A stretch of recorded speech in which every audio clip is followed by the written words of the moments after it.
मैं हूं दुआ और आप देख रहे हैं अपना फेवरेट यूट्यूब चैनल दुआ गार्डनिंग। मूंग दाल और खीरा दुनिया भर में इसकी काश्त कई तरीक़ों से की जाती है, लेकिन इस वीडियो में मैं आपको घर में किस तरह इसको उगा सकते हैं वो बताऊंगी। खीरे के बीज आप खरीद सकते हैं बीज भंडार से, नहीं तो आपके घर में जो सब्ज़ी आती है आप उसमें से भी निकाल कर उगा सकते हैं। ये देखें, ये हफ्ते भर का रिज़ल्ट है। ये मूंग बीन्स स्प्राउट हैं, मूंग दाल के पौधे हैं। ये 1 हफ्ते के हैं और अब इनमें ट्रू लीव्स आना शुरू हो चुके हैं। तो आप इस तरह एक गमले में बहुत सारे उगा सकते हैं, नहीं तो एक अकेला आप किसी भी छोटे गमले में उगा दें और जब वो 1 महीने के बाद आप इसको बड़े गमले में शिफ्ट कर दें। दोस्तों, ये पौधे आप खुले एनवायरनमेंट में लगाएं, यानी कि किसी शेड के नीचे नहीं लगाएं और इस पर ज़्यादा से ज़्यादा धूप पड़ती रहे, क्योंकि जितना ये धूप में रहेंगे उतना इनमें कीड़े भी कम अटैक करेंगे और वो तेज़ी से परवान चढ़ेंगे। खीरे की बेल बहुत तेज़ी से बढ़ती है। अब देखें, इसमें फ्लावरिंग भी शुरू हो चुकी है और इसकी साइड ब्रांचेस भी काफ़ी निकलती रहती हैं, लेकिन आपको ये ख्याल रखना है सिर्फ एक स्टेम रहने दें, मेन स्टेम, और जितनी भी इसकी साइड ब्रांचेस हैं वो आप कट करते रहें। ये देखें, इसका जो स्प्रिंग है इसमें स्प्रिंग्स होते हैं ताकि वो बेल को सपोर्ट दे दें, कहीं किसी भी सहारे से वो लिपट जाते हैं। और ये देखें, आप दूसरे पौधे से लिपट के दूसरे पौधे को ये डैमेज कर देते हैं। तो खीरे की बेल से दूसरे पौधों को थोड़े फासले पर रखें ताकि वो इनसे लिपट ना जाएं और उनको भी डैमेज ना कर दें। मूंग दाल प्लांट्स में फ्लावर आना शुरू हो चुके हैं। ये देखें, इस तरह के होते हैं इसके फ्लावर, बहुत ही चपटे से होते हैं, light green and dark green के।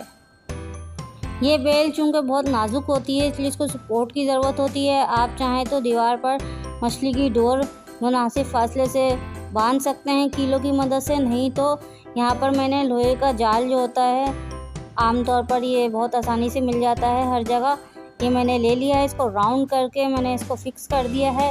अब मैं इसको गमले में फिक्स कर दूँगी। ये 3 तरफ से बंद है और एक तरफ से थोड़ा सा इसका हिस्सा खुला हुआ है, तो होगा ये कि ये दूसरे पौधों को डैमेज नहीं करेगा, दूसरे पौधों में लिपटेगा नहीं और इसी राउंड में, इसी जाली के सर्कल में ये घूमती रहेगी बेल हमारी।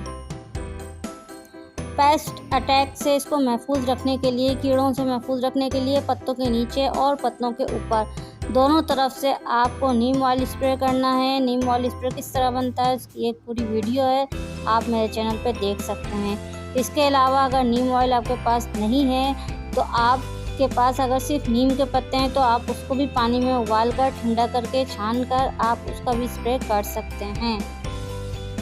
मूंग की दाल के पौधे में और खीरे के पौधे में जो भी पत्ते आपको डैमेज लग रहे हैं, येलो कलर के हो रहे हैं, तो आप उनको फ़ौरन ही कट कर दें, क्योंकि येलो कलर का जब पत्ता हो जाता है तो वो सही नहीं हो सकता। वो प्लांट्स की एनर्जी, प्लांट की, पौधे की ताकत जो है वो लेता रहता है। तो वफ़े से इसकी प्रूनिंग बहुत ज़रूरी है। अगर आप प्रून नहीं करेंगे, इसको काटेंगे नहीं, तो आपके पौधे जो है वो अच्छा फल नहीं बना सकेंगे। इसके लिए जो मैंने मिट्टी तैयार की है वो 70% बालू मिट्टी है, 30% कावडम है। सब्ज़ी और फलों वाले पौधों को हमेशा हर 15 दिन के वक़्फ़े से आपको फर्टिलाइज़ करना है, यानी खाद डालनी है। जौन सी भी आपके पास खाद है, लीफ कंपोज है, किचन कंपोज है, किचन वेस्ट कंपोज या गोबर की खाद, कोई सी भी किस्म की कोई भी खाद हो, आपको हर 15 दिन के बाद आप अपने पौधे और गमले के हिसाब से आप उसमें फर्टिलाइज़र डालें, खाद डालें। इसके अलावा इसमें पानी आपको जब डालना है जब इसकी मिट्टी ऊपर से आपको खुश्क नज़र आए। ओवर वाटरिंग करने से पूरा पौधा आपका गल सड़ जाएगा। हमेशा पानी हर पौधे में आप जब तक उसकी 2 इंच की मिट्टी ऊपर से खुश्क ना हो जाए जब तक आप उसको पानी ना लगाएं। मूंग की दाल की फली आप ऐसे खा सकते हैं जैसे आप सेम की फली या गवार की फली खाते हैं। नहीं तो अगर आपको इससे सिर्फ और सिर्फ मूंग की दाल हासिल करनी है तो जब तक ये काली ना हो जाए जब तक आप इसको तोड़े नहीं पौधे से। तो अब ये काली हो चुकी है तो इसका मतलब है इसमें बीज जो है यानी मूंग की दाल बन गई है। आप देख सकते हैं मूंग की दाल की फली में इतनी सारी मूंग की दाल बन चुकी हैं और ये जायके में भी बहुत अच्छी है। तो इसी तरह की मज़ेदार वीडियोस के लिए देखते रहिए दुआ गार्डनिंग को। दुआ गार्डनिंग को लाइक करें, सब्सक्राइब करें और अपने फ्रेंड्स एंड फैमिली के साथ शेयर करना ना भूलें। Thanks for watching, take care.